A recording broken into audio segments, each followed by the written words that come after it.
Hello students, हम आज बात करने वाले मोल की। ठीक है, मोल होता क्या है, उसको कैसे डिफाइन करते हैं और उससे रिलेटेड न्यूमेरिकल्स और कॉन्सेप्ट जो उनकी हम बात करने वाले हैं। तो मोल सिंपल यहाँ पे लिखा है, 1 mole of any substance contains 6.023 into 10⁻⁻23 particles. Mole एक नंबर है, यानी जैसे सिंपल से सबसे सिंपल एग्जांपल है, जैसे हम बोलते हैं डजन। एक डजन का मतलब क्या है? एक डजन का मतलब होता है 12 क्वांटिटी, 12 क्वांटिटी, कुछ भी हो सकता है। एक डजन हम जैसे फ्रूट्स लेने आते तो एक डजन केले ले लिए, एक डजन हमने एप्पल ले लिया। या मैं बोलता हूँ 1 डजन चेयर है, मतलब 12 चेयर हुए, 12 एप्पल हुए, 12 बनाना हुए। ठीक है, 1 डजन टेबल बोला। तो इससे कोई फर्क नहीं पड़ता है कि मटेरियल क्या है, उसकी साइज क्या है, वो किस कंपोनेंट से बना हुआ, उससे कोई फर्क नहीं पड़ता है। डजन सुनते ही हमारे दिमाग में जो स्ट्राइक होता है वो एक नंबर स्ट्राइक होता है, और वो नंबर है 12। एक क्वांटिटी को रिप्रेजेंट करता है हमें क्या? एक डजन। उसी तरीके से मोल भी एक नंबर को रिप्रेजेंट करता है, एक क्वांटिटी को रिप्रेजेंट करता है। और वो जो क्वांटिटी, बस फर्क इतना है कि डजन 12 जो हम काउंट कर सकते हैं इजीली, थोड़ा फीजिबल होता है, प्रैक्टिकल लगता है। लेकिन मोल के अंदर जो क्वांटिटी, जो नंबर है, वो 6.023 इंटू 10⁻23 बहुत बड़ी वैल्यू है ये। ठीक है, तो इसको ऐसा एबनॉर्मल घबराना नहीं है, वैसे परेशान नहीं होगी मोल पता नहीं क्या है। मोल सिंपल एक नंबर है, जैसे बाकी नंबर्स होते हैं। ठीक है, जैसे हमने बोला एक क्विंटल, एक क्विंटल क्या 100 kg को रिप्रेजेंट करता है। एक डजन क्या 12 नंबर को रिप्रेजेंट करता है, 12 क्वांटिटी कुछ भी। ऐसे ही एक मोल का मतलब होता है 6.023 इंटू 10⁻23 पार्टिकल। अब ये पार्टिकल कोई बनाना भी हो सकता है, एप्पल भी हो सकता है, चेयर भी हो सकता है, टेबल भी हो सकता है, स्टूडेंट भी हो सकता है, ठीक है, ह्यूमन बीइंग भी हो सकता है, कुछ भी हो सकता है। आ रही बात समझ में? तो 1 मोल का मतलब एक नंबर है, बस 6.023 इंटू 10⁻23 पार्टिकल। ये जो नंबर है 6.023 इंटू 10⁻23, इस नंबर को एक नाम दिया गया है। उसका नाम है एवोगैड्रो नंबर, जिसको हम रिप्रेजेंट करते हैं कैपिटल एन और उसके सब स्क्रिप्ट में कैपिटल ए लिख के। तो वही लिखा है यहाँ पे, that is 1 mole equals to 6.023 into 10⁻23 particles. And particles में भी electron, proton, neutron, atom, molecule और आयन। क्योंकि हम केमिस्ट्री पढ़ रहे हैं तो हमें केमिस्ट्री में बनाना, एप्पल, ठीक है, या चेयर, टेबल, ह्यूमन बीइंग, इनकी जरूरत इतनी नहीं होती। हम वहां पर किसमें थोड़े माइक्रोस्कोपिक पार्टिकल लेवल के पार्टिकल्स की हम बात करते हैं, like electron, proton, neutron, atom, molecule, ions. तो यहाँ पर ऐसा नहीं है कि यही लिखा है, इसके अलावा कुछ भी हो सकता है। ठीक है, जो भी हमने बात करी। तो 1 मोल का मतलब ये एक नंबर है जिसको एक रिप्रेजेंट कर रहा है।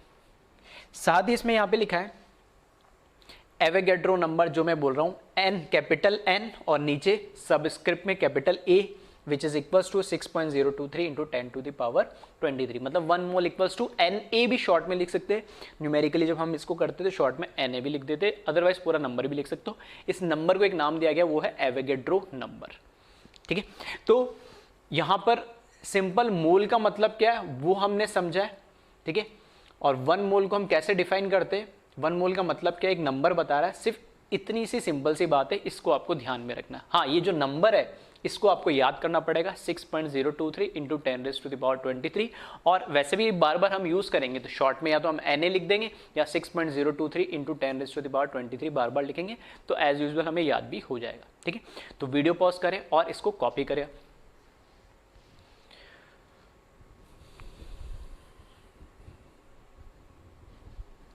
चलिए, इसके आगे हम बात करते हैं अब जो हमारे पास फंडामेंटल पार्टिकल्स है। ठीक है, हमें पता हर एक एलिमेंट, कोई भी हो, हाइड्रोजन हो, नाइट्रोजन हो, ऑक्सीजन हो, सोडियम हो, क्रोमियम हो, आयरन हो, कोई सा भी एलिमेंट हो, हमारे पास 118 एलिमेंट्स है पीरियोडिक टेबल में। उन एलिमेंट के अंदर वो हर एक एलिमेंट एक एटम से बना हुआ होता है। और एटम, सभी एटम से बने तो क्या सब सेम है? नहीं, बस उन एटम में जो फंडामेंटल पार्टिकल्स है, फंडामेंटल पार्टिकल्स है इलेक्ट्रॉन, प्रोटॉन एंड न्यूट्रॉन, उनके नंबर में डिफरेंस होता है। ठीक है, number of proton, number of electron और नंबर ऑफ न्यूट्रॉन में जैसे जैसे डिफरेंस आएगा वो एलिमेंट अपना रूप बदलता जाता है, सिर्फ इतना ही फर्क होता है। तो दैट मीन्स ये तो क्लियर है कि हर एलिमेंट में एक एटम होगा ही होगा, और हर एटम में इलेक्ट्रॉन, प्रोटॉन एंड न्यूट्रॉन होगा ही होगा। अब इलेक्ट्रॉन, प्रोटॉन और न्यूट्रॉन जो हमारी फंडामेंटल पार्टिकल्स है, इनकी कुछ कैरेक्टरिस्टिक है जो कि हमें याद होनी चाहिए या उनके बारे में पता होना चाहिए। वैसे आपने कभी पढ़ा होगा अप टू 10 तक, फिर भी हम एक बार इसको, मैंने यहाँ लिखा है जिसको हम ठीक है देख लेते और इसको लर्न करेंगे, जो कि फिजिक्स में भी यूज होगा और केमिस्ट्री में तो यूज होगा ही होगा। तो दो चीजें, ठीक है, 3 फंडामेंटल पार्टिकल है, इलेक्ट्रॉन, प्रोटॉन एंड न्यूट्रॉन। उन तीनों फंडामेंटल पार्टिकल्स की दो दो प्रॉपर्टी हमें याद होनी चाहिए। एक तो उनका चार्ज, हर एक पार्टिकल पे चार्ज कितना है, और दूसरा उनका मास, एक्चुअल मास कितना होता है, एक इलेक्ट्रॉन, एक प्रोटॉन और एक न्यूट्रॉन का। ठीक है, तो यही लिखा है फंडामेंटल पार्टिकल्स। ठीक है, इसको थोड़ा सा करेक्ट कर लेना लिखने में, ठीक है, करेक्शन कर ले इसमें। तो फंडामेंटल पार्टिकल्स है,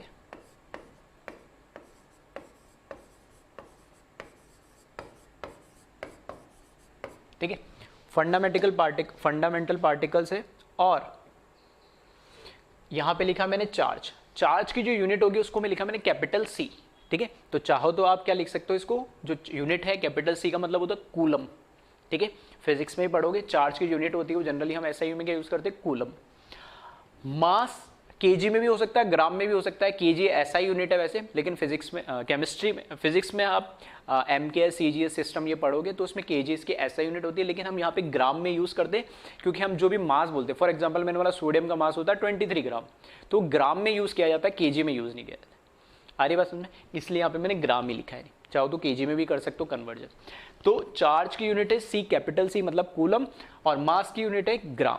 ठीक है, पहला पार्टिकल मैंने लिखा इलेक्ट्रॉन, जिसको ई और उस पर नेगेटिव चार्ज से रिप्रेजेंट किया जाता है। ये इलेक्ट्रॉन का सिंबल है ई, स्मॉल ई, कैपिटल ई मत लिखना, स्मॉल ई, और उस पर ये नेगेटिव चार्ज बनाया जाता है। ये इसका सिंबल है इलेक्ट्रॉन को रिप्रेजेंट करने का। इलेक्ट्रॉन की चार्ज की बात करें तो आगे देखोगे आप नेगेटिव लगा हुआ है, इसके सिंबल में ही नेगेटिव लगा है, मतलब इलेक्ट्रॉन पे चार्ज कैसा होता है, नेगेटिव होता है। और चार्ज कितना है, 1.6 इंटू 10⁻⁻⁹ कूलम, बहुत ही छोटा चार्ज है। पहली बात तो ये कैसा होता है, नेगेटिवली चार्ज होता है। ठीक है, दूसरा इस पे एग्जैक्ट चार्ज का अमाउंट कितना है, कितना चार्ज होता है कूलम में, तो 1.6 इंटू 10⁻⁻⁹, पावर में भी -19 है। ठीक है, तो बहुत छोटा चार्ज होता है, लेकिन चार्ज कैसा होता है, नेगेटिव होता है। और अगर इसके मास की अगर हम बात करें तो मास होता है इलेक्ट्रॉन का, एक इलेक्ट्रॉन का मास होता है 9.1 इंटू 10⁻20, ठीक है, -28 ग्राम। ठीक है, 9.1 इंटू 10⁻⁻28 ग्राम। केजी में अगर लिखना चाहूं तो मैं क्या कर दूंगा, 10⁻³ या 1000 से इसको क्या कर दो, डिवाइड कर दो पूरी वैल्यू को, तो ये हो जाएगा 9.1 इंटू 10⁻⁻31। ठीक है, 3 ऊपर 10⁻³ को और ऐड कर देंगे तो -31 केजी हो जाएगा, और ग्राम में है तो -28 ग्राम। तो ध्यान रखना, अक्सर बच्चे कंफ्यूज हो जाते हैं जल्दबाजी में कि कभी 28 लिख देते, कभी 31, तो दोनों की यूनिट में फर्क है। 28 जब ग्राम में है और 31 कब, जब केजी में है। ठीक है, तो ये वैल्यूज आपको याद रखनी है। फिर सेकेंड जो हमारा पार्टिकल है वो है प्रोटॉन। प्रोटॉन को स्मॉल p से रिप्रेजेंट किया जाता है। ठीक है, इसका जो चार्ज है, एक ही वैल्यू याद रखनी है आपको चार्ज में, और कुछ याद ही नहीं रखना है। इलेक्ट्रॉन का चार्ज हमने बोला माइनस, इसका चार्ज होता है प्लस। इलेक्ट्रॉन नेगेटिवली चार्ज होता है और प्रोटॉन पॉजिटिवली चार्ज होता है, तो इसलिए इसके आगे माइनस लगा है, इसके आगे प्लस लगा है। इसका जो चार्ज की जो क्वांटिटी या मैं अमाउंट या वैल्यू बोल दो वो बिल्कुल सेम है। देखोगे 1.6 इंटू 10⁻⁻19, यहाँ पे भी देखोगे 1.6 इंटू 10⁻⁻19, तो वैल्यू तो एक ही याद करनी। ठीक है, नेगेटिव लगा देंगे तो इलेक्ट्रॉन का चार्ज हो जाएगा, और पॉजिटिव लगा देंगे तो क्या हो जाएगा, प्रोटॉन का चार्ज हो जाएगा। क्लियर है, तो चार्ज में एक ही वैल्यू आपको याद रखनी। अब प्रोटॉन के मास की अगर हम बात करें तो प्रोटॉन का मास लिखा है 1.67 इंटू 10⁻⁻24, 1.67 इंटू 10⁻⁻24। इलेक्ट्रॉन के मास से अगर मैं कंपेयर करूं तो यहां -28 है पावर में, और यहां -24 है। मतलब नेगेटिव में जो पावर अगर कम आ रही, मतलब वैल्यू क्या होगी, बड़ी होगी। पॉजिटिव में अगर वैल्यू छोटी आती, अगर ये यहाँ पे नेगेटिव की जगह दोनों की पावर पॉजिटिव होती, तब मैं बोलता है ये वैल्यू बड़ी है क्योंकि पॉजिटिव में बढ़ रही है। नंबर लाइन आपने पढ़ा ही होगा, 0 से इधर जाएंगे तो प्लस और इधर जाएंगे तो माइनस।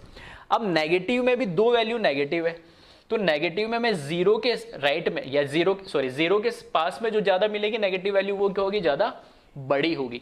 तो मैं बोल रहा हूँ -1 और -3 में से बड़ा कौन होगा, -1 बड़ा होता है नंबर लाइन सिस्टम में।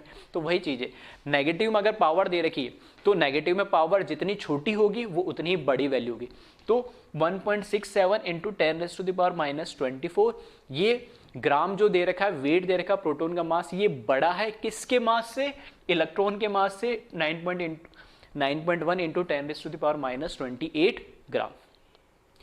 यहां पे देख सकते हैं कि 10⁻⁻4 का या 10⁻4 का डिफरेंस आ रहा है दोनों के अंदर, ठीक है। 10⁻4 की पावर का डिफरेंस आ रहा है, मतलब प्रोटॉन का मास ऐसा समझ सकते हो, अगर इसका मास 1000, ठीक है, सिंप्लिसिटी के लिए इसका मास अगर 10⁻, यानी 1 और 3 0, ठीक है, यानी जिसको मैं क्या बोल सकता हूं 1000 ग्राम है अगर किसका मास, प्रोटॉन का मास, ठीक है।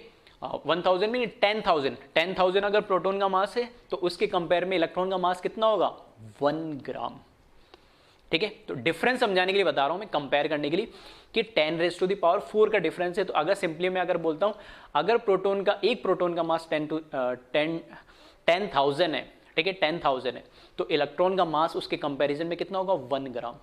तो समझ सकते हो प्रोटॉन और इलेक्ट्रॉन के मास में कितना बड़ा डिफरेंस है।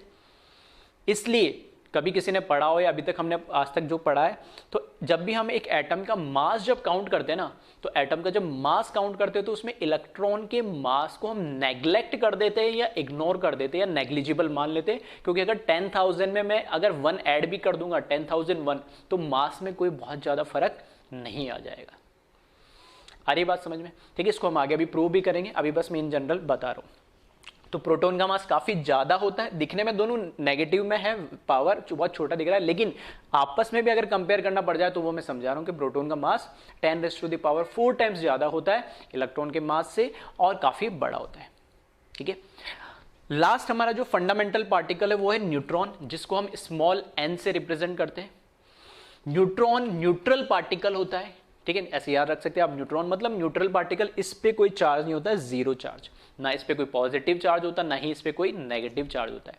तो अगर मैं चार्ज की बात करूं तीनों के अंदर, तो इलेक्ट्रॉन का चार्ज नेगेटिव होता है, प्रोटॉन का चार्ज, ठीक है, पॉजिटिव होता है, पी से पॉजिटिव समझ लो, ठीक है। इलेक्ट्रॉन का चार्ज नेगेटिव, इसके सिंबल में नेगेटिव है। और वो मैग्नीट्यूड क्या होगा, तो मैग्नीट्यूड की वैल्यू दोनों की सेम होती है, तो वैल्यू अल्टीमेटली एक ही याद रखनी है, electron negative, proton positive. Magnitude क्या होगा, तो 1.6 इंटू 10⁻⁻19 कूलम, ठीक है, एक ही वैल्यू याद रखनी है चार्ज में। मास में अगर फिर देखोगे न्यूट्रॉन का मास 1.672 इंटू 10⁻⁻24 ग्राम। अगर मैं प्रोटॉन से इसके मास को कंपेयर करूं तो सेम 1.67 यहां कुछ नहीं है तो 0 मान लो, और यहां पर क्या है 2, तो थोड़ा सा, और बाकी पावर तो दोनों की सेम है, 10⁻⁻24 यहां पे भी और 10⁻⁻24 भी दोनों में सेम, मतलब 0.002 ग्राम का डिफरेंस आ रहा है प्रोटॉन और न्यूट्रॉन के मास में। मतलब मैं बोल सकता हूं कि बहुत ही कम इनमें डिफरेंस होता है मास के अंदर, लेकिन हाँ डिफरेंस तो है। अगर मेरे को बोलना सबसे ज्यादा मास कौन से फंडामेंटल पार्टिकल का होता है, तो वो है न्यूट्रॉन, सबसे ज्यादा उसका होता है 1.672 इंटू 10⁻⁻24 ग्राम। उससे कम मास किसका होगा, तो प्रोटॉन का 1.67 इंटू 10⁻⁻24, और सबसे कम मास होगा इलेक्ट्रॉन का 9.1 इंटू 10⁻⁻28 ग्राम। अब क्योंकि अगर मैंने बोला ये बिल्कुल ऐसा ही, अगर ये 10,000 है तो इसका मास कितना होगा 10,000.002, 10,000.002 मास होगा किसका, न्यूट्रॉन का मास। तो क्या कोई फर्क पड़ेगा, हम ऑलमोस्ट ये कह सकते हैं लगभग ऑलमोस्ट सेम मास है। हाँ मैथमेटिकली देखोगे तो ये ज्यादा है, लेकिन हाँ अगर हम फिजिकली फिजिबिलिटी की बात करें प्रैक्टिकली तो ऑलमोस्ट सेम मास है। तो न्यूट्रॉन और प्रोटॉन का मास ऑलमोस्ट, ठीक है, ऑलमोस्ट सेम ही मानते हैं हम, और कैलकुलेशन में भी सेम ही लेके चलेंगे न्यूमेरिकल में, और यहां से नंबर से भी हमें समझ में आ रहा है। लेकिन अगर मैं यहां पर अब बात करूं क्या क्या आपको याद रखना है, तो मैंने बोला चार्ज में एक ही आपको वैल्यू याद रखनी है 1.6 इंटू 10⁻⁻19, और मास में फिर से आपको सिर्फ दो ही वैल्यू याद रखनी है, दो कौन सी, एक तो इलेक्ट्रॉन का मास 9.1 इंटू 10⁻28 ग्राम और दूसरी वैल्यू 1.67 इंटू 10⁻24 ग्राम। इन दोनों का मास ऑलमोस्ट हम सेम मान के चल लेते हैं। हाँ वैसे इसका मास हल्का सा ज़्यादा होता है 0.002 ग्राम। आ रही बात समझ में? तो दोनों में से एक 1.67 ही आप याद रखें। तो एक वैल्यू, दो वैल्यू और अल्टीमेटली टोटल कितनी, 3 ही वैल्यू आपको इन 6, दिखने में 6 कॉलम दिख रहे हैं लेकिन याद कितनी रखनी है, वैल्यू 3। न्यूट्रॉन का कोई चार्ज नहीं है, दोनों का चार्ज सेम होता है मैग्नीट्यूड वाइज, तो एक वैल्यू। इलेक्ट्रॉन का मास 2 वैल्यू और प्रोटॉन और न्यूट्रॉन का मास सेम होता है ऑलमोस्ट, तो 1.67 3 वैल्यू। तो टोटल 3 ही वैल्यू आपको याद रखनी है, लेकिन याद होनी चाहिए, न्यूमेरिकल में यूज़ होगी, केमिस्ट्री में स्पेशली। ठीक है, तो इसको कॉपी करें, फिर हम आगे बढ़ते हैं।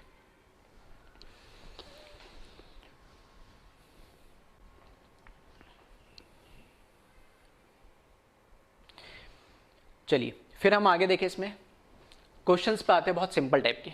यहां मैंने बोला calculate mass of 1 mole of electron. ठीक है, क्वेश्चन क्या है, calculate mass of 1 mole of electron का मास हमें कैलकुलेट करना है। ठीक है, तो चाहो तो ठीक है, अगर कई बच्चों को लगता है कि क्वेश्चन पढ़ के मैं न्यूमेरिकल सॉल्व कर सकता हूँ, ठीक है, तो अपनी टेंडेंसी डाल लेना। वीडियो लेक्चर्स में, क्लास में तो हम टाइम देते ही, लेकिन यहाँ पर क्या है कि अब मैं यहाँ कैमरे के सामने रुक के वीडियो की लेंथ बढ़ाने से कोई मतलब नहीं है ना। तो जैसे मैं बोलूँ ये क्वेश्चन दे रखा है, आप इसको सॉल्व कर सकते हैं। तो अगर आपको लगता है क्वेश्चन पढ़ के कि मैं सॉल्व कर पा रहा हूँ या करने की कोशिश कर सकते हो, तो कोई दिक्कत नहीं, बहुत अच्छी बात है। ऐसा नहीं है कि आपने क्वेश्चन अटेम्प्ट करा और आप पहली बार में कर ही लोगे, नहीं, किसी से नहीं होता, हमसे भी नहीं होता, और हम भी जब पढ़ते थे हमसे भी नहीं होता था, कोई बड़ी बात नहीं। हाँ थोड़े दिन पढ़ोगे, महीने 2 महीने में, धीरे धीरे आप यूज टू हो जाओगे न्यूमेरिकल्स के, स्पेशली केमिस्ट्री में। ठीक है, क्योंकि अप टू 10 तक बहुत ज़्यादा न्यूमेरिकल, क्योंकि एक साइंस सब्जेक्ट होता था, उसमें भी फिजिक्स वाले पोर्शन में थोड़े बहुत न्यूमेरिकल होते थे। यहाँ फिजिक्स में भी न्यूमेरिकल चलेंगे, केमिस्ट्री में भी चलेंगे, मैथ्स वालों के तो होते ही है। ठीक है, बायो में नहीं होते, अलग बात है, लेकिन फिजिक्स, केमिस्ट्री, नीट और जेई दोनों में न्यूमेरिकल चलेंगे। तो थोड़े यूज टू होने में आपको टाइम लगेगा, क्वेश्चंस को पढ़ना, उसको एनालाइज करना, उसमें क्या है क्या मिसिंग नहीं है, कैसे फाइंड आउट करना, तो थोड़ा। लेकिन आपने टेंडेंसी बनाया कि क्वेश्चन पढ़ के पहले खुद से थोड़ा सा सोचे टाइम लेके कि हाँ क्वेश्चन में पूछा गया क्या है, मैंने क्या कॉन्सेप्ट पढ़ा, उसको कैसे इंप्लीमेंट करना, ये सब अपनी आदत में डालिए इसको। ठीक है, तो एक दिन में कुछ नहीं होगा, ये आदत धीरे धीरे डलते डलते आप फिर सॉल्व करने लग जाएंगे। तो जैसे मैं क्वेश्चन दूं, आप उसको वीडियो को पॉज करें, फिर अपनी तरफ से सॉल्व करें, फिर मेरा सॉल्यूशन देखिए और देखिए कि हाँ मेरा सॉल्यूशन सही है तो बहुत अच्छी बात है, नहीं है तो कहाँ गलती हुई, कहाँ मैं सोचने में कहाँ सोचने में गलती हो गई, या मैं कहाँ कॉन्सेप्ट से भटक गया था, वो चीज़ आप क्रॉस वेरीफाई कर सकते हैं। इस तरीके से कि एबिलिटी जनरेट होगी आप में न्यूमेरिकल को सॉल्व करने की। लेकिन ये है कि नहीं सर आप कराओ, तो करा तो मैं दूंगा, मेरा तो काम है कराना, लेकिन ये नहीं कि मैंने क्वेश्चन दिया, वीडियो पॉज करने के लिए बोला, आपने करा नहीं, बस सॉल्यूशन लिखा, कॉपी करा, इससे आपको कोई, ठीक है, मेरे को कोई वो नहीं है, मैं तो हर साल कर ही रहा हूँ, मेरे लिए तो सेम बात है, लेकिन आपकी प्रैक्टिस तब होगी जब आप खुद पेन चलाएंगे, खुद दिमाग चलाएंगे। ठीक है, तो ये अपनी आदत में डालो कि जब भी क्वेश्चन मिले तो वीडियो पॉज करें खुद से। वैसे तो मैं बोलता ही हूँ, फिर भी अगर बोलना भूल जाओ तो खुद से पॉज करें और खुद से ट्राई करें। सही होना जरूरी नहीं है, ठीक है, पहली बार में हम हर मैच में आए, छक्का मारे और सेंचुरी मारे, वो जरूरी नहीं है। ठीक है, लेकिन हमने कोशिश करी, वो सबसे ज़्यादा जरूरी है। ठीक है, ये जो मेहनत करने की जो टेंडेंसी, एबिलिटी जब तक आप में जनरेट नहीं होगी, तब तक हमें कंपटीशन को क्लियर करने में, ठीक है, उसके पास पहुंचने में या उसको क्रैक करने में, अच्छे मार्क्स लाने में हम कैपेबल नहीं हो पाएंगे। ठीक है, तो ये अपनी एक आदत में डालें। तो चलिए, चाहे तो वीडियो पॉज करके आप खुद ट्राई कर सकते हैं, अदरवाइज सॉल्यूशन मैं दे ही रहा हूं। ठीक है, तो चलो, अगर आपने सॉल्व कर लिया तो देख लीजिए, और नहीं हो पाया तो देखना क्या करें। मास ऑफ 1 मोल ऑफ इलेक्ट्रॉन का मास पूछा गया है, तो पहले तो 1 मोल ऑफ इलेक्ट्रॉन कितना होगा वो देख लेते हैं। तो 1 मोल ऑफ, शॉर्ट में लिख रहा हूं मैं, इलेक्ट्रॉन। 1 मोल में कितने इलेक्ट्रॉन होंगे, तो वो मुझे पता है किसके बराबर, एवोगैड्रो नंबर के बराबर, और वो कितना होता है 6.023 इंटू 10⁻23। इतने 1 मोल इलेक्ट्रॉन होंगे। मतलब मैं ये कह सकता हूं कि इतने नंबर ऑफ इलेक्ट्रॉन का मास मुझे बताना है, नहीं तो बता देंगे, कोई दिक्कत नहीं। तो ये तो 1 मोल इलेक्ट्रॉन में कितने इलेक्ट्रॉन हुए, 6.03 इंटू 10⁻23 इलेक्ट्रॉन हुए, यानी 1 मोल इलेक्ट्रॉन इतना हुआ। अब एक इलेक्ट्रॉन का मास कितना है, मास ऑफ 1 इलेक्ट्रॉन, एक इलेक्ट्रॉन का मास कितना है, तो अभी हमने देखा ये 9.1 इंटू 10⁻⁻28 ग्राम होता है। एक इलेक्ट्रॉन का मास कितना होता है, 9.1 इंटू 10⁻⁻28 ग्राम।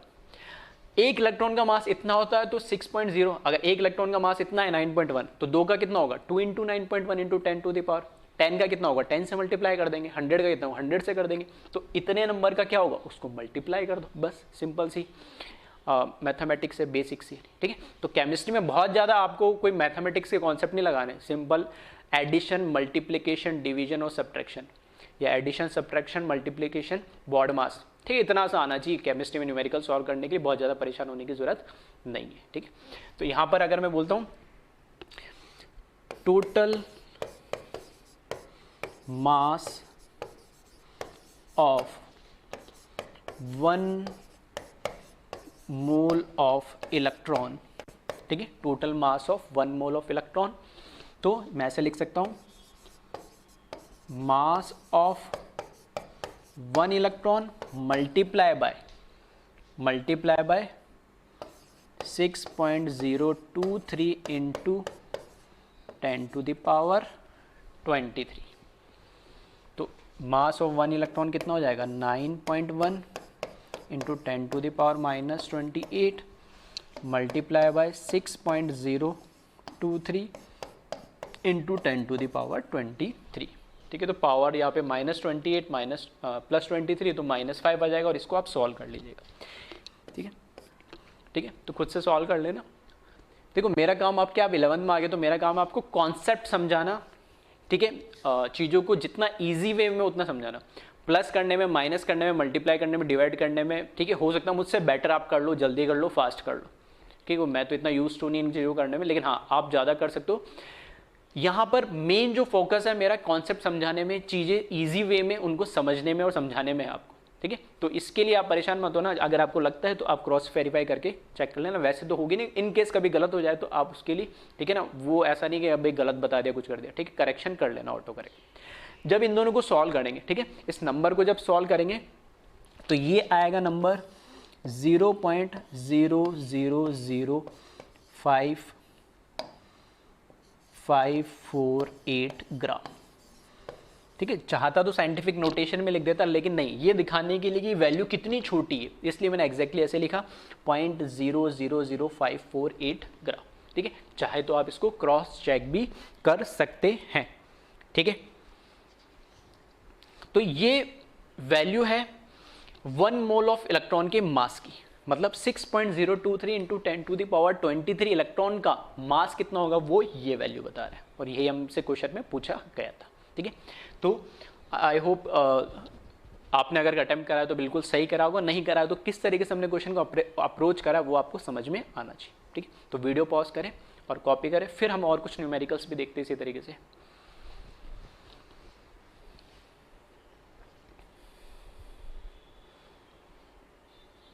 ठीक है, अब आते हैं नेक्स्ट क्वेश्चन पे। नेक्स्ट क्वेश्चन दे रखा है calculate mass of 1 mole of proton. Same question है, बस यहाँ पे इलेक्ट्रॉन की जगह क्या लगा दिया, प्रोटॉन लगा दिया, ठीक है। तो आप वीडियो पॉज करके आप सॉल्व कर ही सकते हो, ये क्वेश्चन तो सब कर ही लेंगे, ठीक है। तो मैं यहाँ पे सॉल्यूशन कर रहा हूँ, आप वीडियो पॉज करके कर लेना और फिर क्रॉस चेक कर लेना। सेम कहानी है, 1 mole of proton is equals to 6.023 into 10 to the power 23 proton, which is equals to, ये क्या है, एवोगैड्रो नंबर है। और मास ऑफ 1 प्रोटॉन, एक प्रोटॉन का मास कितना होगा, तो वो होगा 1.67 into 10 to the power -24 gram. तो 1 मोल के प्रोटॉन का मास कितना होगा, तो दोनों को हम क्या करें, फिर से मल्टीप्लाई कर दें। Therefore mass of 1 mole of proton,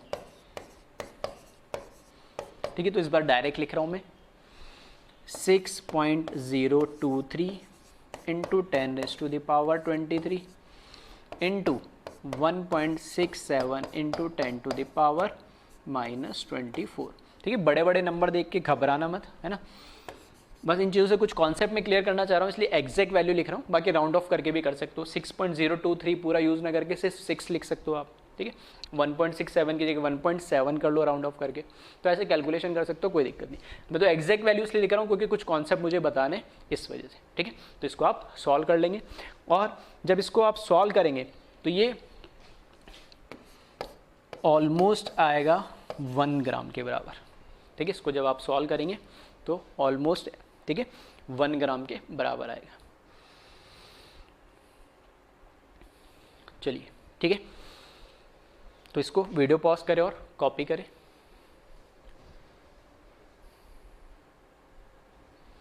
फिर आते हैं हम नेक्स्ट क्वेश्चन पे। नेक्स्ट क्वेश्चन देखिए, calculate mass of 1 mole of neutron. 1 mole neutron का मास हमें बताना है, नहीं, ठीक है। सेम क्वेश्चन, ठीक है। बोला सर क्या बार बार सेम ही क्वेश्चन दे रहे, तो रीज़न है इन क्वेश्चन को बार बार देने का, ठीक है। तो अब मैं जल्दी सॉल्व कर रहा हूँ। 1 mole of neutron is equals to 6.023 into 10 to the power 23 neutron. Mass of 1 neutron is equals to 1.672 into 10 to the power minus 24 gram. Therefore, total mass of 1 mole of neutron is equals to 6.023 into 10 to the power 23 into 1.672 into 10 to the power minus 24। और इसको भी जब आप solve करोगे तो almost, ठीक है, almost 1 ग्राम, थोड़ा सा हो सकता है डेसिमल में बहुत जाके कुछ आगे पीछे हो रहा हो, तो इसको मैंने ऑलमोस्ट 1 ग्राम लिखा है, ठीक है।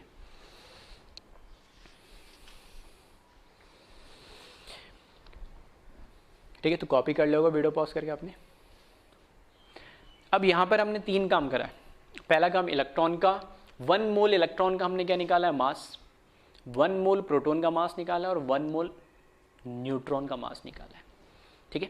क्यों निकाला है, तो उसका रीज़न है ये जो नेक्स्ट चीज़ हम पढ़ने वाले हैं, एटॉमिक मास। एटॉमिक मास को इन जनरल हम किससे, ए से, कैपिटल ए से रिप्रेजेंट करते हैं किसी एक एलिमेंट के। और एटॉमिक मास की एक्चुअल डेफिनेशन है क्या, वो अब हम देखने वाले हैं, ठीक है। एटॉमिक मास होता क्या है, तो एटॉमिक मास को डिफाइन करने के लिए लिखा है, it is defined as mass of 1 mole of atom of an element. किसी भी एलिमेंट के 1 मोल एटम का जो मास होता है ना, वो उस एलिमेंट का एटॉमिक मास कहलाता है। अगर मैं कह रहा हूं हाइड्रोजन का मास अगर 1 ग्राम है, यही बोलते हैं हम, ठीक है। हीलियम का मास 4 ग्राम, हीलियम एटम का, है ना, ऐसा ही बोलते हैं हम। फिर मैंने बोला ऑक्सीजन एटम का मास 16 ग्राम, सोडियम का 23 ग्राम, ठीक है, मैग्नीशियम का 24 ग्राम। तो ये जो हम मास बोल रहे हैं ना, ये एक्चुअल में 1 मोल एटम का मास है। मतलब हाइड्रोजन के मैंने 1 मोल एटम लिए, उनका मास बता रहा है ये 1 ग्राम। मैंने ऑक्सीजन के 1 मोल मतलब 6.023 into 10 to the power 23 atom oxygen के लिए, उनका मास है ये 16 ग्राम। एवोगैड्रो नंबर लिए मैंने 6.023 इंटू 10 टू द पावर 23, विच का उसका मतलब है 1 मोल, और वो उनका इतने सारे पार्टिकल्स, Na पार्टिकल का मास मिलके एक सोडियम का मास जो कहलाता है वो है 23 ग्राम। आ रही बात समझे। तो एटॉमिक जो मास है उसका एक्चुअल मतलब क्या है, एटॉमिक मास का मतलब होता है कोई भी एक एलिमेंट है, उस एलिमेंट के 1 मोल एटम ले लो, मतलब 6.023 इंटू 10 टू द पावर 23 और Na एटम लो उस एलिमेंट के, और उन एलिमेंट के इतने number of element, Na element का मास आप जो बता रहे हो वो उसका एलिमेंट का एटॉमिक मास होता है। आ रही बात समझ में, ये तो हुआ डेफिनेशन में। अब मैथमेटिकली इसको हम देखते किस तरीके से प्रूव करें, ठीक है। प्रूव भी कर सकते हो और बाकी सिंपल चीज है। जैसे मैंने बोला एग्जांपल में मैंने लिया हाइड्रोजन, इसी तरीके से लिखते हैं हम हाइड्रोजन, नीचे एटॉमिक नंबर और ऊपर एटॉमिक मास 1H1, ठीक है। चलिए पहले इसकी डेफिनेशन कॉपी कर ले है ना एक बार, फिर मैं आगे इसका सॉल्यूशन देखते हैं। ठीक है, तो आपने कॉपी कर लिया होगा। अब आगे बढ़ रहे इसमें, तो मैं यहाँ कह रहा हूँ कि जो मेरे पास हाइड्रोजन है ना, हाइड्रोजन में मैंने बोला एक हाइड्रोजन 1H1 का मतलब क्या है कि इसमें नंबर ऑफ इलेक्ट्रॉन कितने हैं, ठीक है, तो मैं यहाँ से बोल रहा हूँ number of electron in one atom of hydrogen. कितने होते हैं इसमें इलेक्ट्रॉन? एक ही होता है, एक ही इलेक्ट्रॉन होता है हाइड्रोजन के एक एटम में, और एक ही प्रोटॉन होता है, न्यूट्रॉन तो होता ही नहीं है। सेम लिख रहा हूं मैं, number of proton in one atom, एक एटम की बात कर रहा हूं अभी, ऑफ हाइड्रोजन, वो भी कितना होगा? 1। चलो न्यूट्रॉन भी लिख ही देते हैं, number of neutron in one atom of hydrogen which is equals to 0। एक हाइड्रोजन के एटम में कोई न्यूट्रॉन होता ही नहीं है, ठीक है। अब मैंने बोला ये तो हमने बात करी नंबर की, ठीक है, एक बार मैं सॉल्व कर देता हूँ फिर उसके बाद आप कॉपी कर लेना। तो ये तो हमने बात करी एक हाइड्रोजन एटम के अंदर कितने इलेक्ट्रॉन, प्रोटॉन और न्यूट्रॉन होते हैं, उनकी बात करी। अब मैंने बोला कि मेरे को हाइड्रोजन का एटॉमिक मास बताना है। एटॉमिक मास बताना है तो मुझे हाइड्रोजन के 1 मोल मतलब 6.023 इंटू 10 टू द पावर क्या लेने पड़ेंगे? 10 टू द पावर 23 एटम लेने पड़ेंगे, और हर एक एटम के अंदर एक इलेक्ट्रॉन और एक प्रोटॉन होगा, सही है। तो अगर मेरे पास 1 मोल हाइड्रोजन एटम है तो 1 मोल हाइड्रोजन एटम के अंदर इलेक्ट्रॉन कितने होंगे? अगर एक एटम में एक इलेक्ट्रॉन है तो 1 मोल मतलब 6.023 into 10 to the power 23 atom में कितने इलेक्ट्रॉन होंगे? सेम उतने ही होंगे, ठीक है, 6.023 into 10 to the power 23 electron. अगर मैं बोल रहा हूँ 1 मोल के अंदर कितने प्रोटॉन होंगे हाइड्रोजन के, तो एक हाइड्रोजन एटम में एक प्रोटॉन है तो 1 मोल के अंदर भी क्या होंगे? 1 मोल प्रोटॉन होंगे, मतलब Na के बराबर, which is equals to 6.023 into 10 to the power 23।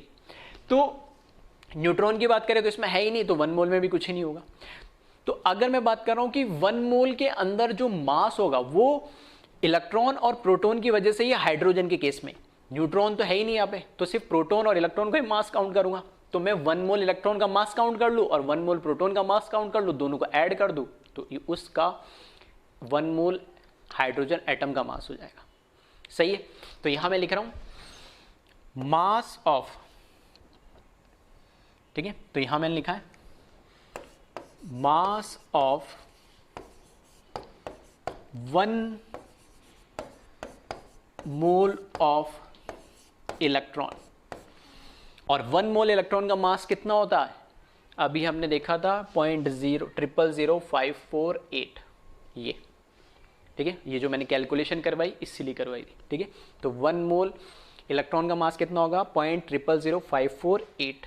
तो यहाँ से, ठीक है, यहाँ से मैंने बोला डायरेक्ट लिख रहा हूँ, मैं कैलकुलेट नहीं कर रहा हूँ, पीछे एक न्यूमेरिकल में करा ही दिया था। तो 0.000548 ग्राम, ये 1 मोल इलेक्ट्रॉन का मास हुआ। Similarly mass of 1 mole of proton, ठीक है, 1 मोल प्रोटॉन का मास कितना होगा? तो वो भी हमने कैलकुलेट करा, कितना? 1 ग्राम, सही है। तो 1 मोल इलेक्ट्रॉन का मास ले लिया, 1 मोल प्रोटॉन का मास ले लिया, और यही तो 1 मोल हाइड्रोजन एटम में प्रेजेंट होंगे, तो टोटल मास क्या होगा? तो यहां पे मैं लिख रहा हूं total mass of 1 mole of hydrogen atom is must be equals to mass of 1 mole electron plus mass of 1 mole proton, सही है। तो 1 मोल हाइड्रोजन एटम का मास अगर मेरे को कैलकुलेट करना है तो उस हाइड्रोजन एटम में जितने इलेक्ट्रॉन है उनका मास कैलकुलेट कर लूँ, प्लस उसमें जितने प्रोटॉन उनका मास कैलकुलेट कर लूँ। तो जब मैं इन दोनों को ऐड कर दूंगा, ठीक है, जब इन दोनों को मैं जब ऐड करूंगा तो यहाँ पर ये वैल्यू कितनी आ जाएगी? 1 तो हुआ मास किसका? प्रोटॉन का 1 ग्राम, और इलेक्ट्रॉन का मास कितना हुआ? 0.000548 ग्राम, सही है क्या?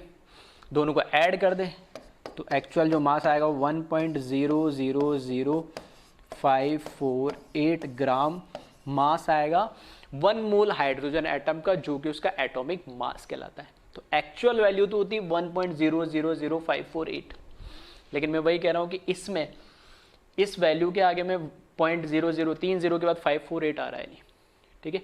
तो इसको मैं 1 ग्राम भी लिखूँ राउंड ऑफ करके अप्रॉक्स, ठीक है, अप्रॉक्स इसको नहीं, चलो यही लिख देता हूँ अप्रॉक्स, इसको मैंने क्या लिखा 1 ग्राम, क्योंकि 0.000 वैल्यू वैसे बहुत छोटी है, इसको मैं नहीं भी लिखूंगा तो बहुत ज़्यादा फर्क नहीं पड़ेगा। तो हाइड्रोजन को जो हम मास लेते हैं वो एक्चुअल 1 ग्राम नहीं होता तो 1.000548 ग्राम है, लेकिन क्योंकि वैल्यू आगे पॉइंट का आगे बहुत इतनी छोटी आती है तो हम उसको 1 ग्राम ही कंसिडर करते हैं, ठीक है। तो इस तरीके से हमने क्या है एक्चुअल में एटॉमिक जो मास होता है उसकी डेफिनेशन के अकॉर्डिंग कैसे कैलकुलेट किया गया, पीरियोडिक टेबल में जो दे रखे होते हैं मास नंबर वो इसी तरीके दे रखे होते हैं, ठीक है। ऐसा आप किसी भी एटम के लिए चेक कर सकते हैं, हाइड्रोजन के लिए चेक करा, वैसे हीलियम के लिए भी कर सकते हो, lithium, beryllium, boron, carbon, nitrogen, iron, किसी के लिए भी। आपको बस क्या देखना है कि जैसे मैं बोल रहा हूँ कि आयरन फॉर एग्जांपल, चलो सोडियम का ले लो, सिंपल है ना, सोडियम का आपको कैलकुलेट करना है, तो सोडियम का आपको कैलकुलेट करना है तो एक सोडियम एटम के अंदर कितने इलेक्ट्रॉन, प्रोटॉन और न्यूट्रॉन है वो आपको देखना है। नहीं तो एक सोडियम के अंदर मुझे पता है 11 ही प्रोटॉन होंगे, 11 ही क्या होंगे, इलेक्ट्रॉन होंगे, और 12 न्यूट्रॉन होंगे, ठीक है। तीनों के 1 मोल का क्या निकालो आप, मास निकालो। जैसे मैंने क्या करा यहाँ पे 1 मोल इलेक्ट्रॉन का मास कितना है 0.00548। तो एक मैं बोल रहा हूं कि एक सोडियम के एटम में कितने इलेक्ट्रॉन होंगे 11, तो इसको 11 से मल्टीप्लाई कर दे, आ रही बात समझ में, क्योंकि उसमें क्या होंगे एक एटम के अंदर अगर 11 इलेक्ट्रॉन है तो 1 मोल इलेक्ट्रॉन के अंदर कितने इलेक्ट्रॉन होंगे 11 इंटू 1 मोल, सही बात है। इसी तरीके से इसको भी 11 से मल्टीप्लाई कर दे, और न्यूट्रॉन का जो मास आएगा इसमें तो है नहीं न्यूट्रॉन, और न्यूट्रॉन अगर आ रहा होता हाइड्रोजन को छोड़ के उनमें हाइड्रोजन, उसमें न्यूट्रॉन का मास भी हम क्या करेंगे ऐड करेंगे।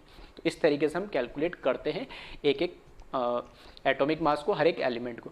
अब इसमें सबसे इंपॉर्टेंट बात क्या है, जैसे यहाँ पर मैंने इसको क्या करा, नेग्लेक्ट करा, ठीक है, यहाँ पे मैंने नेग्लेक्ट करा, उसी तरीके से हर एक्चुअल में जो एटॉमिक मास निकाला गया हर एक एलिमेंट का, उसमें इलेक्ट्रॉन के मास को नेग्लेक्ट किया गया, जो कि मैं पहले फंडामेंटल पार्टिकल्स के जो इलेक्ट्रॉन चार्ज और मैं मास जब टेबल में समझा रहा था तब भी मैंने आपको बताया था कि 10⁻⁴ टाइम्स छोटा है, और यहाँ कैलकुलेशन से भी मुझे पता लग रहा है कि इसमें ऐड करो नहीं करो बहुत ज़्यादा फर्क नहीं पड़ता है। इसलिए जब भी आप कैलकुलेशन करते हो, मैंने तो करके दिखा दिया, ऐड कर दिया, लेकिन जब भी आप कैलकुलेशन करें तो इलेक्ट्रॉन के मास को जनरली क्या कर देते, नेग्लेक्ट कर देते, उसको कंसिडर नहीं करते हैं। आ रही बात समझ में? तो जो एक एलिमेंट के, एक एटम का जो मास होता है ना, ऑलमोस्ट 99.9% जो मास होता है उसके न्यूक्लियस के अंदर होता है, प्रोटॉन और न्यूट्रॉन की वजह, ठीक है, प्रोटॉन और न्यूट्रॉन की वजह से होता है। इलेक्ट्रॉन जो उसके बाहर सराउंड कर रहा है उसकी वजह से नहीं होता उसका मास, क्योंकि बहुत कम होता है इसका मास, ठीक है। तो ये हमने मैथमेटिकली भी ये चीज़ देख ली। तो एक बार ये मैं ऊपर कर देता हूँ, इसको स्क्रॉल कर देता हूँ और आप इसको कॉपी कर ले, ठीक है, यहाँ से जहाँ से एग्जाम्पल लिखा है, तो वीडियो पॉज करके यहाँ तक कॉपी करें।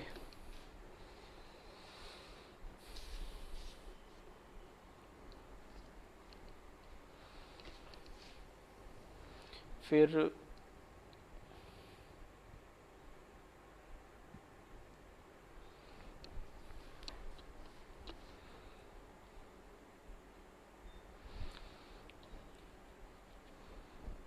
ठीक है, इसको कॉपी कर ले। अब हम आगे बढ़े इसमें, तो ठीक है, तो आपके लिए प्रैक्टिस के लिए मैंने एक क्वेश्चन और रखा है, हीलियम का भी हमें मास अगर कैलकुलेट करना है, ठीक है, हीलियम का भी मास कैलकुलेट करना है, तो वीडियो पॉज करके पहले खुद से ट्राई कर ले, मैं तो कर ही रहा हूँ, है ना। तो हीलियम का आपको एटॉमिक मास कैलकुलेट करना है, ये सेकंड एग्जांपल है, पहला था हाइड्रोजन, दूसरा है हीलियम, क्लियर है। तो मैं यहाँ पे लिख रहा हूँ अब जल्दी से, number of electron in one helium atom, कितने इलेक्ट्रॉन होंगे इसमें 2, जो इसका एटॉमिक नंबर है वही उसका क्या होता है प्रोटॉन का नंबर, और न्यूट्रल एटम में वही इलेक्ट्रॉन का नंबर होता है। इसी तरीके से number of proton in one helium atom which is also equals to 2, सही है। और फिर number of neutron in one helium atom. Neutron भी कितने होंगे उसमें? 2। 2 ही प्रोटॉन है, 2 ही न्यूट्रॉन है, ठीक है। अब यहाँ पर, ठीक है, अब यहाँ पर मुझे क्या करना है, जैसे यहाँ पर हमने कैलकुलेट करा था, ठीक है, अगर बिल्कुल इसी के पैरेलल अगर कंपैरिजन करें तो यहाँ पर हमने मास ऑफ 1 मोल ऑफ इलेक्ट्रॉन लिखा था। अब यहाँ पर मुझे क्या लिखना पड़ेगा, क्योंकि इसमें क्या है, एक हीलियम एटम में 2 इलेक्ट्रॉन है, ठीक है, एक हीलियम एटम में 2 इलेक्ट्रॉन है, तो 1 मोल हीलियम एटम में कितने इलेक्ट्रॉन होंगे? 2 × 1 मोल, मतलब 2 मोल हो जाएंगे, यानी डबल हो जाएगा, ठीक है। तो वही चीज मैं यहाँ पे लिख रहा हूँ, जैसे यहाँ पर हमने लिखा है, सॉरी, ठीक है, जैसे यहाँ पे लिखा हमने मास of 1 mole of electron, this one है, तो अब कितना लिखना पड़ेगा मुझे? मास ऑफ 2 मोल ऑफ इलेक्ट्रॉन, ठीक है। तो यहाँ पर हम लिखेंगे मास ऑफ 2 मोल इलेक्ट्रॉन, तो ये हो जाएगा 2 × 0.0000548 gram. Similarly mass of 2 mole proton, या 2 मोल ऑफ प्रोटॉन लिख लेना, तो 2 × 1 ग्राम। और similarly mass of 2 mole of neutron, तो ये हो जाएगा 2 × ये भी 1 ग्राम, ठीक है। इन सभी को क्या कर देंगे हम? ऐड कर देंगे, तो total mass of 1 mole of helium atom is must be equals to mass of 2 mole of electron plus mass of 2 mole of proton plus mass of 2 mole of neutron. सही है, सभी को हमें क्या कर देना है? ऐड कर देना है। और इन सभी को जब ऐड करोगे तो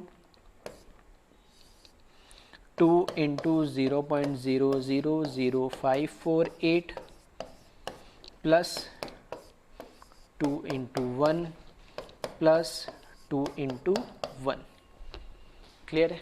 इन सभी को हम क्या कर दें? ऐड कर दें। और जैसा कि हमने बोला कि इलेक्ट्रॉन के मास को तो हम जनरली क्या करते हैं? नेग्लेक्ट करते हैं, तो मैं पहले ही यहाँ पे नेग्लेक्ट कर दे रहा हूँ। तो 2 × 1 प्लस 2 × 1 कितना आएगा? यहाँ पे 4 ग्राम आ जाएगा। इसको ऐड करोगे तो ये कितना आएगा? 2 से मल्टीप्लाई कर लेना, ठीक है। तो 1096 समथिंग आएगा, ठीक है। तो वो नेग्लिजिबल हो जाएगा, तो सिर्फ क्या आएगा? 4 ग्राम। और हमें पता हीलियम का मास होता भी कितना है? 4 ग्राम होता है, ठीक है। तो एक बार जिन लोगों ने कर लिया तो बहुत अच्छी बात है, नहीं कराओ तो एक बार आप वीडियो को थोड़ा सा पॉज कर करके कॉपी कर लेना, ठीक है। हीलियम की हम बात कर रहे हैं यहाँ पे, तो वीडियो पॉज कर कितना कॉपी करें, ठीक है। जो लोग कर पा रहे होंगे काफ़ी बच्चे, बहुत अच्छी बात है। कुछ नहीं कर पाते कोई दिक्कत नहीं, ठीक है। हम कैलकुलेशन कर कैसे रहे, कैसे लैंग्वेज लिख रहे, ठीक है। कुछ लोग बिना लैंग्वेज लिख रहे डायरेक्ट भी कर देते हैं, अच्छी बात है, कोई दिक्कत नहीं, ठीक है। क्वेश्चन आना चाहिए हमें, बस कोई दिक्कत नहीं, ठीक है। फिर इसके बाद यहाँ से कॉपी कर ले। हाँ, कॉपी करने के बाद आपको, ठीक है, लेक्चर सुनने के बाद कॉपी करने के बाद भी अगर आपको क्वेश्चन नहीं समझ में आ रहा है तब फिर हम देख लेंगे वो क्या है। लेकिन हाँ, कॉपी करने के बाद या समझने पे भी आपको समझ में आ रहा है तो ठीक है, बस इतना ही हमें है कि बस समझ में आना चाहिए करा कैसे हमने, ठीक है। खुद से कर लिया तो बहुत अच्छी बात, और खुद से नहीं कर पाए तो देख के आपको समझ में आ जाना चाहिए, ठीक है। और नोट के फॉर्म में ये भी कॉपी कर लेगा, जो मैं बार बार कह रहा हूँ कि mass of electron is very low as compare to mass of proton और neutron, hence mass of electron is not considered while calculating mass of an atom of an any element, ठीक है। तो जब किसी भी एलिमेंट का जब हम एटॉमिक मास कैलकुलेट करते हैं तो उस कैलकुलेशन में इलेक्ट्रॉन के मास को हम नेग्लेक्ट कर देते हैं, इग्नोर कर देते हैं, नेग्लिजिबल मान लेते हैं। क्यों? क्योंकि जो मास ऑफ इलेक्ट्रॉन होता है वो मास ऑफ प्रोटॉन और न्यूट्रॉन के रेस्पेक्ट में ना के बराबर होता है, नेग्लिजिबल होता है, बहुत छोटा होता है, ठीक है। जो कि अभी हमने लास्ट 2 क्वेश्चंस में एग्जांपल्स में किया है, ठीक है। तो इसको भी नोट के फॉर्म में कॉपी कर ले। जितने भी नोट है बहुत इंपॉर्टेंट है, जो अगर मैं नोट लिखा रहा हूँ उसका मतलब उसकी इंपॉर्टेंस बहुत है, वो डायरेक्ट इनडायरेक्ट वे में क्वेश्चंस में या कंपटीशन में आपको हेल्प करेंगे, ठीक है, अपने नंबर बढ़ाने में, ठीक है। तो इनको जरूर लिखिएगा। तो इसको कॉपी करें वीडियो पॉज करके।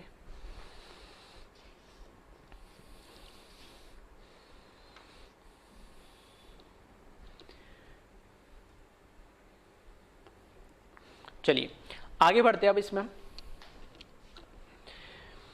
यूनिट ऑफ मास, ठीक है।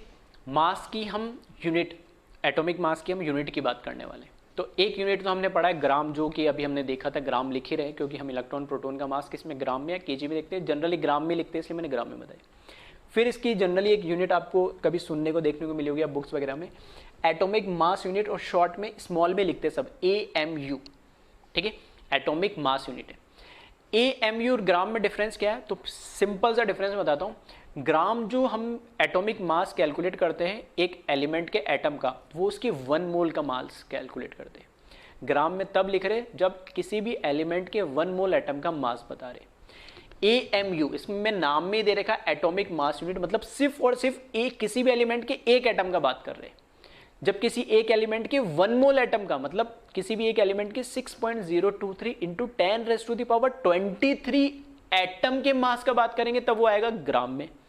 और किसी भी एलिमेंट के एक एटम की, सिर्फ और सिर्फ एक एटम के मास की बात करेंगे तो वो वैल्यू में लिखूंगा AMU में। AMU मतलब एटॉमिक मास यूनिट। आ रही बात? बहुत ही सिंपल वे में समझा। फिर भी जो इसकी डेफिनेशन बुक्स वगैरह में लिखी होती है वैसे मैंने लिखी। It is defined as mass exactly equals to 1/12 of the mass of 1 carbon 12 atom. पहले तो कार्बन 12 क्या है तो हमें पता है आइसोटोप्स होते हैं। आइसोटोप्स का मतलब सेम एटॉमिक नंबर या same proton number and different atomic mass, उनको हम क्या बोलते हैं? आइसोटोप्स। तो जैसे हाइड्रोजन का होता है 1H1 1H2 1H3, इसी तरीके से कार्बन के आइसोटोप्स होते हैं कार्बन 12 कार्बन 13 और कार्बन 14। 12 13 14 मतलब उनका एटॉमिक मास जो अलग अलग होता है, एटॉमिक नंबर या प्रोटॉन नंबर तो सेम ही होगा, जो कि अभी मैंने बोला आइसोटोप की डेफिनेशन के अकॉर्डिंग होता है 6। तो 6C12 6C13 6C14। तो 6C12 जो कार्बन का आइसोटोप है इसकी बात कर रही है, ठीक है। तो इसने बोला कि जो हमारे पास एक कार्बन एटम है और कौन सा? कार्बन 12, जिसका एटॉमिक मास 12 है और एटॉमिक नंबर 6 है, उस एक कार्बन एटम का 1/12 आप कर दो, उस एक कार्बन एटम के मास का 1/12 आप कर दो, और जो वो वैल्यू आ रही है वो AMU कहलाएगी। Simple. It is defined as mass exactly equals to 1/12 of the mass of 1 carbon 12 atom, ठीक है, ये डेफिनेशन। और इसको मैथमेटिकली मैंने समझा है 1 AMU, शॉर्ट में 1 AMU is equals to 1/12 into mass of 1 atom of carbon 12, ठीक है। मास ऑफ 1 कार्बन 12 का मतलब यहां पर क्या हुआ है? मास ऑफ एक कार्बन 12 के अंदर क्या होगा? मास किसकी वजह से? अभी हमने बात करी प्रोटॉन, और किसकी वजह से? न्यूट्रॉन की वजह से। तो मैंने बोला कार्बन 12 के अंदर 6C12 होता है तो कितने प्रोटॉन होंगे कार्बन के अंदर? 6 प्रोटॉन होंगे, और 6 ही क्या होंगे? न्यूट्रॉन होंगे। 6 ही इलेक्ट्रॉन होते उसमें। तो मैंने यहां बोला mass of 6 proton plus mass of 6 neutron plus mass of 6 electron भी लिखा जा सकता था, लेकिन मैंने उसको अभी नेग्लेक्ट कर दिया जैसा कि अभी नोट में लिखा था। तो मास ऑफ 6 प्रोटॉन, 6 तो प्रोटॉन, और एक प्रोटॉन का मास 1.67 इंटू 10⁻⁻24 प्लस 6 इंटू 6 तो न्यूट्रॉन प्लस एक न्यूट्रॉन का मास। दोनों फिर से बोल रहा हूं कि प्रोटॉन और न्यूट्रॉन का मास हम क्या लेके चलते हैं? एग्जैक्टली सेम ही लेके चलते हैं। तो 1.67 लिखा या 1.672 लिखा है तो दोनों को 1.67 ही मान लेना। तो दोनों में क्या आ जाएगा? ऐड हो जाएंगी 6 इंटू, तो ये कितना आ जाएगा बाहर? 6 + 6 1.67 तो दोनों में कॉमन आ गया, और 6 + 6 कितना हो जाएगा यहाँ पे? 12। तो 6 + 6 डिवाइड बाई 12 और 1.67 ये वैल्यू आ गई। और इसको हम सॉल्व करते तो 12 से 12 ये तो कैंसिल हो जाएगा, और वापस ये क्या आ गया? 1.67 इंटू 10⁻⁻24 ग्राम। और ये वैल्यू है क्या एक्चुअली? ये 1 AMU निकला क्या है? कैलकुलेट हुआ क्या है? ये मास ऑफ 1 प्रोटॉन। ये एक्चुअली एक प्रोटॉन का मास बता रहा है। तो एक AMU सिंपल सी लैंग्वेज में, ठीक है, घुमा फिरा के पता नहीं इधर उधर की बातें करिए, सिंपल सी बात है कि एक AMU का मतलब क्या है? 1 AMU का मतलब है एक प्रोटॉन का मास। और एक प्रोटॉन का मास क्या मैं ऐसे बोल सकता हूं? एक हाइड्रोजन एटम का मास, क्योंकि एक हाइड्रोजन एटम के अंदर भी क्या होगा? एक प्रोटॉन और एक इलेक्ट्रॉन ही होगा, तो इलेक्ट्रॉन के मास को तो नेग्लेक्ट कर देंगे, तो सिर्फ क्या बचेगा? एक प्रोटॉन, और उस एक प्रोटॉन का मास एक AMU कहलाता है। ठीक है। तो AMU और ग्राम में डिफरेंस क्या है, फिर से बोल रहा हूं मैं, 1 AMU का मतलब है एक एलिमेंट के एक एटम का मास। ठीक है, अगर मेरे को बोलना कार्बन का बताओ आप AMU में, एक कार्बन एटम का मास बताओ, तो मैं क्या बोलूंगा 12 AMU, क्योंकि उसमें क्या है 6 प्रोटॉन होंगे और 6 ही क्या होंगे न्यूट्रॉन होंगे, तो 6 + 6 कितना आ जाएगा 12, तो 12 AMU बोलूंगा। एक प्रोटॉन का एक हाइड्रोजन का मास बताओ AMU में, तो 1 आ जाएगा, एक ही प्रोटॉन है। अगर मैं बोल रहा हूँ कि नाइट्रोजन, एक नाइट्रोजन एटम का मास बताओ AMU में, तो एक नाइट्रोजन के अंदर मैं बात करूँ तो 7 क्या होंगे उसमें प्रोटॉन, और 7 ही क्या होंगे न्यूट्रॉन, और 7 ही इलेक्ट्रॉन होते थे, इलेक्ट्रॉन के मास को तो करना है नेग्लेक्ट, तो 7 प्रोटॉन प्लस 7 न्यूट्रॉन, टोटल कितने हो गए 7 + 7 14, दोनों का मास हम क्या सेम मान के चल रहे, which is equal to mass of proton, तो 14 AMU। आ रही बात समझे। तो 1 मोल का मतलब है mass of 1 mole of atom which is equals to Na, और Na is equals to 6.023 into 10⁻23। इतने नंबर ऑफ एटम का जो मास होता है वो कहलाता है एटॉमिक मास, और एटॉमिक मास यूनिट AMU का मतलब है कि किसी भी एलिमेंट के एक एटम का मास। ठीक है, तो उसमें कितने प्रोटॉन और न्यूट्रॉन वो काउंट कर लो, उतने बराबर है। आ रही बात समझ में। चलिए, तो पहले तो इसको आप कॉपी कर ले। ठीक है, ये बस मैंने आपको समझा है। तो यहाँ से यूनिट ऑफ मास जहाँ से लिखा है उसमें एटॉमिक मास यूनिट AMU से वीडियो पॉज करके कॉपी करें।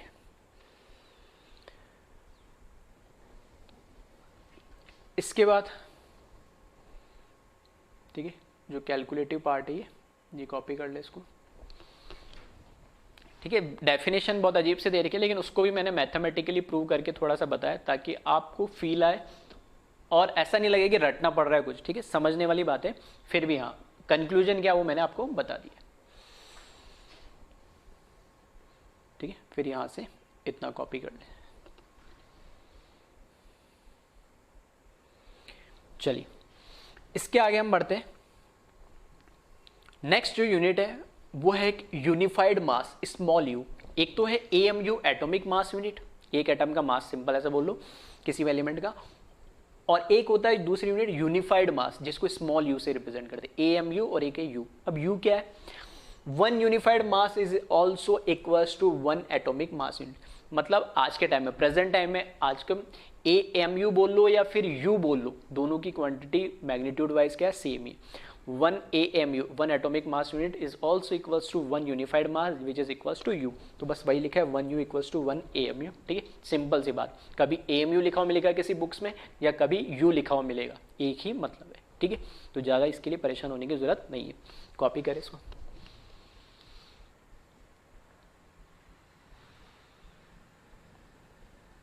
चलिए, अब आगे बढ़ते हैं हम इसमें। अब जो कंक्लूजन है आज के लेक्चर का, मैं बोलूं कंक्लूजन जो है वो कंक्लूजन क्या है, मोल हमने डिफाइन करा। अब मोल पढ़ते पढ़ते हमने बहुत सारी चीज़ें देख ली है प्रैक्टिकली, एक्सपेरिमेंटली, जो हमने मतलब मैथमेटिकली हमने ये देखा, जो एक्चुअल में बुक्स में हम आज तक रटते हुए आ रहे थे उसको मैथमेटिकली हमने प्रूव करके बताया कि ये चीज़ होती है। इसमें मोल जो जहाँ से चैप्टर हमने स्टार्ट करा था वापस वही घूम कर आ गया मैं, है ना। मोल का मतलब क्या है, तो मैंने बोला 1 मोल का मतलब होता है 6.023 इंटू 10⁻23 एटम। तो मैं अगर बोलता हूँ मेरे पास अगर 100 एटम है तो बताओ कितने मोल होंगे, पूछ सकता हूँ, कोई दिक्कत नहीं। तो ऐसा मैं बोल सकता हूँ यूनिटरी मेथड जिसको हम बोलते थे, 3 रुपए के 5 केले आ रहे तो 2 रुपए के बताओ कितने आएंगे। ठीक है, बस वही चीज़ है। तो बाकी वैसा ना करके सिंपल मैंने फॉर्मूला टाइप में लिख दिया। 3 क्वांटिटी आ गई, mole equals to number of atom divide by Na लिखा है डायरेक्ट, चाहो तो अगर आपको अजीब लगता है तो 6.023 इंटू 10⁻23 भी लिख सकते हैं। अब क्वेश्चन कैसे बनता है, तो Na तो एक न्यूमेरिकल वैल्यू होगी, कांस्टेंट हो गया 6.023 इंटू 10⁻23, गिवन नहीं होता, ये आपको याद ही रखना है। ठीक है, अब 2 चीज होगी, या तो मोल पूछ रहा है तो नंबर ऑफ एटम देगा, 5 atom, 10 atom, 95 atom, 100 atom, 1000 atom. ठीक है, 5 इंटू 10⁻21 एटम, कितने भी एटम दे देगा, तो नंबर ऑफ एटम दे देगा। ये वैल्यू हमें बाय डिफॉल्ट पता है, तो मोल कैलकुलेट करवा लेगा, तो मोल हम कैलकुलेट कर लेंगे। दूसरे टाइप का क्वेश्चन कि मोल अगर वो दे देगा तो वो पूछेगा नंबर ऑफ एटम्स कितने होंगे, तो मुझे पता है 1 मोल में Na एटम होते, तो कितने मोल है, 2 मोल, 5 मोल, तो उतने को Na से मल्टीप्लाई कर देंगे, मतलब क्रॉस मल्टीप्लाई कर देंगे। ठीक है, तो न्यूमेरिकल जो बन रहा है उसकी हम बात कर रहे हैं। तो सिंपल सी बात है, ये जो नंबर ऑफ एटम ऊपर लिखा है न्यूमरेटर में, ये नंबर ऑफ एटम 2 पॉसिबिलिटी, या तो गिवन होगा, जब गिवन होगा तो वो मोल पूछ रहा होगा, दूसरी बात, अगर ये नंबर ऑफ एटम ही पूछा गया होगा तो फिर वो मोल दे रखा होगा दो तरीके से। तो मैंने सिंपल सा लिखा mole equals to number of atom. Mole के इस चैप्टर में हम टोटल 4 फॉर्मूले पढ़ेंगे, ठीक है। मोल के इस चैप्टर में हम टोटल 4 फॉर्मूले पढ़ेंगे और ये 4 फॉर्मूले पूरी केमिस्ट्री में 11th 12th में, पूरी केमिस्ट्री में, फिजिकल, इनऑर्गेनिक, ऑर्गेनिक में, डायरेक्ट इनडायरेक्ट वे में यूज होनी, ठीक है। तो इस चैप्टर से भागना नहीं, बहुत सिंपल और ईजी चैप्टर है, बहुत मस्त चैप्टर है, ठीक है। तो मोल का ये पहला फॉर्मूला हो गया कि अगर मेरे को मोल कैलकुलेट करने, ठीक है, तो नंबर ऑफ एटम गिवन हो और मेरे पास Na तो पता ही होता है, तो मैं आसानी से क्या कर लूंगा, मोल कैलकुलेट कर लूंगा। दूसरा फॉर्मूला लिखा है mole equals to mass of an element divide by atomic mass of an element. दूसरे मोल की हमने डेफिनेशन क्या पढ़ी है कि 1 मोल क्या बताता है, किसी भी एक एलिमेंट की 1 मोल एटम का मास बताता है, ठीक है। 1 मोल एलिमेंट के किसी भी एलिमेंट की 1 मोल एटम का क्या बताता है, मास बताता है। तो अगर मेरे पास 1 मोल, अगर मेरे पास मास मैं कह रहा हूँ कि जैसे हाइड्रोजन का मैंने दे दिया, सॉरी सोडियम का मेरे को पता मास कितना होता है, 23 ग्राम होता है 1 मोल के एटम का। तो मैं कह रहा हूँ कि मेरे पास तो है ना 16 ग्राम ही, तो बताए कितने मोल्स होंगे उसमें। तो बस, तो जो भी मास होगा, मास ऑफ एन एलिमेंट, या तो ये क्या होगा, वापस से वही बात है, atomic mass of an element. ये हमें याद है 1 से लेकर 20 तक हमने याद करने की बात करी थी, याद है हमें, ठीक है। Atomic number, atomic mass, symbol और वगैरह, ठीक है। तो 1 से लेकर 20 तक तो आपको एटॉमिक मास याद करना, तो उससे ऊपर जो अगर एटॉमिक मास है तो वो क्वेश्चंस में गिवन होता है। लेकिन हाँ, ये बाय डिफॉल्ट एग्जामिनर मान के चल रहा है कि 1 से लेकर 20 तक आपको याद है एटॉमिक मास। तो ये एटॉमिक मास या तो गिवन होगा क्वेश्चन में अगर 20 से ऊपर कोई एटॉमिक नंबर हुआ, अदरवाइज हमें याद है। तो ये वैल्यू फिर से, जैसे Na हमें बाय डिफॉल्ट पता है, वैसे एटॉमिक मास किसी भी एलिमेंट का हमें पता है। अब 2 यहाँ पर वैल्यूज हो गई। अगर उसने मोल पूछा है तो मास ऑफ एन एलिमेंट, उस एलिमेंट का वो मास कितना भी दे देगा, उसको डिवाइड करेंगे उसके एटॉमिक मास से, तो मोल कैलकुलेट हो जाएगा। दूसरा तरीका कि अगर उसने ये पूछना है कि कितना मास होगा इतने मोल में, मैं बोल रहा हूँ कि 1 मोल सोडियम का मास है 23 ग्राम, तो 2 मोल का कितना होगा 46 ग्राम, तो ये वो 46 ग्राम हो गया, वो ये पूछ रहा है। तो दोनों बातें इसमें भी कि ये अगर गिवन होगा तो मोल पूछेगा, और अगर ये नहीं पता होगा तो मोल दे रखा होगा। तो फॉर्मूले में 3 क्वांटिटी है, लेकिन दोनों फॉर्मूले में आप देखोगे मोल के फॉर्मूले में, अब इनको मैं कैसे बोलता हूँ, ये नंबर वाला फॉर्मूला है मोल का, नंबर ऑफ एटम, और ये मास वाला फॉर्मूला है मोल का, ठीक है। नंबर वाले फॉर्मूले के अंदर Na बाय डिफॉल्ट वैल्यू हमें पता होती है, मास वाले फॉर्मूले में भी हमें बाय डिफॉल्ट ये वैल्यू पता होती है। तो मोल के 2 फॉर्मूले हमने एक साथ अभी देख लिए, एक नंबर वाला और एक मास वाला। नंबर गिवन भी हो सकता है, पूछा भी जा सकता है, और मास भी गिवन भी हो सकता है, पूछा भी जा सकता है। इन दोनों में से कोई एक चीज गिवन होगी या पूछी जा सकती है। हाँ, इसका 1 मोल और इसका 1 मोल एक एलिमेंट है तो सेम होगा, इन दोनों को इक्वेट कर सकते हैं, वो हम जरूरत पड़ने पर न्यूमेरिकल में यूज कर लेंगे, ठीक है। तो बहुत ही इंपॉर्टेंट फॉर्मूला है ये, दोनों को आप कॉपी करें।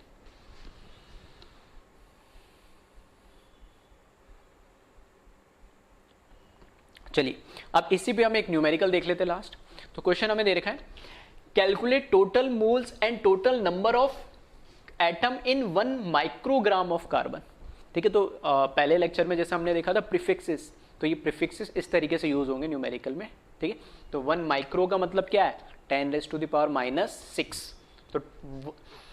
× 10⁻⁻⁶ ग्राम ऑफ कार्बन हमें दे रखा है। उस कार्बन का ये गिवन मास दे रखा है, उसमें टोटल मोल्स कितने होंगे वो हमें बताना है, और टोटल नंबर ऑफ एटम कितने होंगे कार्बन के इतने ग्राम के अंदर, इतने मास के अंदर, वो हमें बताना है, ठीक है। तो चाहो तो आप वीडियो पॉज करके इसको ट्राई कर सकते हो सॉल्व करने की, बाकी फिर मैं इसका सॉल्यूशन आपको बता ही रहा हूँ, ठीक है। तो सिंपल सी बात है कि यहाँ पर अगर मैं बोलूँ, ठीक है, तो मैं सॉल्यूशन यहाँ पे लिख रहा हूँ। तो हमें जो गिवन दे रखा है यहाँ पर, ठीक है, गिवन वैल्यू क्या दे रखी है,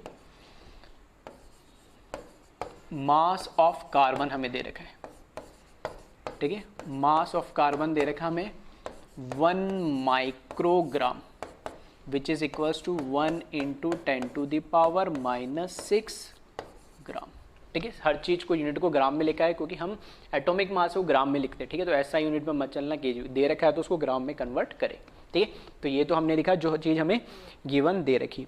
अब ये देखिए कि कौन सा फॉर्मूला अप्लाई करें। इसने पूछा मोल्स निकालने, तो अभी जैसे मैंने बताया था अगर आपको मोल्स निकालने तो मोल्स के 2 फॉर्मूले पड़े अपने, एक नंबर वाला और एक मास वाला। यहाँ पे हमें गिवन क्या दे रखा है, मास गिवन दे रखा है कार्बन एटम का, तो कौन सा फॉर्मूला यूज होगा, सेकंड वाला, ठीक है। तो यहाँ पे जो फर्स्ट पार्ट है उसमें मुझे मोल्स ऑफ कार्बन कैलकुलेट करना है, मोल्स ऑफ कार्बन कैलकुलेट करना है, तो यहां पर क्या लिखूंगा मैं, गिवन मास ऑफ कार्बन, ठीक है। गिवन मैंने अपने आप लगा दिया क्योंकि ये मुझे दे रखा है, ठीक है। वैसे हमने क्या लिखा था, मास of an element divide by atomic mass of carbon, ठीक है, एटॉमिक मास ऑफ कार्बन। तो बस यहाँ पे वैल्यूज रख दे, तो यहाँ पे जब वैल्यू रखेंगे तो ये हो जाएगा 10⁻⁻⁻6 ग्राम, और एटॉमिक मास कार्बन का कितना होता है 12 ग्राम। ग्राम से ग्राम कैंसिल हो जाएगा, और हमें पता है मोल की कोई यूनिट नहीं होती, क्योंकि मोल तो क्या बताता है, एक नंबर हमें बताता है, ठीक है। तो इसको सिंप्लीफाइड कर लेंगे। सिंपल करने के लिए आप क्या कर सकते हो, इसको 100 से मल्टीप्लाई और 100 से आप डिवाइड कर ले, ऐसा भी कर सकते हैं, ठीक है, ताकि इस 12 को कैंसिल कर पाए। और जब इसको कैलकुलेट करेंगे आप, ठीक है, तो ये आ जाएगा 8.33 इंटू 10⁻⁻8 ग्राम, ठीक है। फिर भी एक बार क्रॉस चेक कर लेना, 100 से मल्टीप्लाई 100 से डिवाइड करें तो 100 से 12 को डिवाइड कर देना, और जो 100 नीचे लिया 10⁻2 ऊपर जाके 10⁻2 हो जाएगी। तो ये इस तरीके से 8.33 इंटू 10⁻8 ग्राम, सॉरी 8 ग्राम नहीं है तो मोल्स है ना, हाँ, तो इतने नंबर ऑफ मोल्स आ जाएंगे। 8.33 इंटू 10⁻8 नंबर ऑफ मोल्स हमें मिल जाएंगे। इतने मतलब 10⁻6 ग्राम या 1 माइक्रोग्राम में कितने नंबर ऑफ कार्बन एटम होते हैं, इतने नंबर ऑफ कार्बन एटम होते हैं। सॉरी बात गलत बोल रहा हूँ, नंबर ऑफ कार्बन एटम नहीं, नंबर ऑफ मोल्स इतने होंगे। 1 माइक्रोग्राम में कितने number of moles carbon atom होंगे, तो 1 मोल माइक्रोग्राम के अंदर 8.33 इंटू 10⁻मोल कार्बन होंगे। अब उसमें नंबर ऑफ एटम कितने होंगे वो हमें यूज करना है, ठीक है। तो अगर अब मेरे को नंबर ऑफ एटम यूज करना है तो मेरे पास फिर से फॉर्मूला है, mole of carbon is equals to number of atom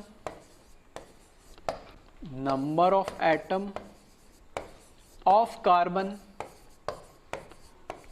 ठीक है। एक ही क्वेश्चन में, मतलब 2 क्वेश्चन को एक में मिला दिया मैंने, है ना, इस तरीके से समझ लेना। ये सेकंड क्वेश्चन एक तरीके से number of atom of carbon which divided by Na which is equals to Avogadro number.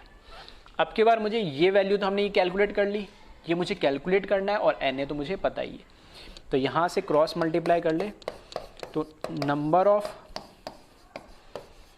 Carbon atom मुझे कैलकुलेट करना है, ठीक है। Number of carbon atom calculate करना है तो इनको क्या कर दे, क्रॉस मल्टीप्लाई कर दे, तो मोल ऑफ कार्बन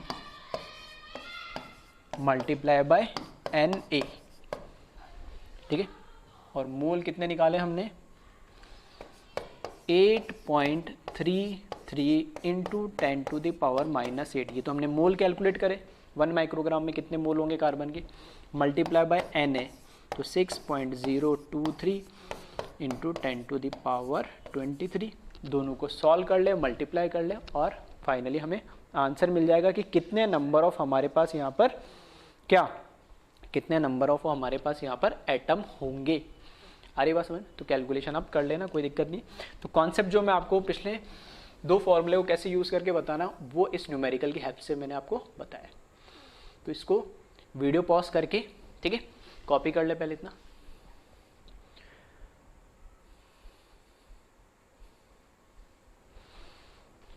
फिर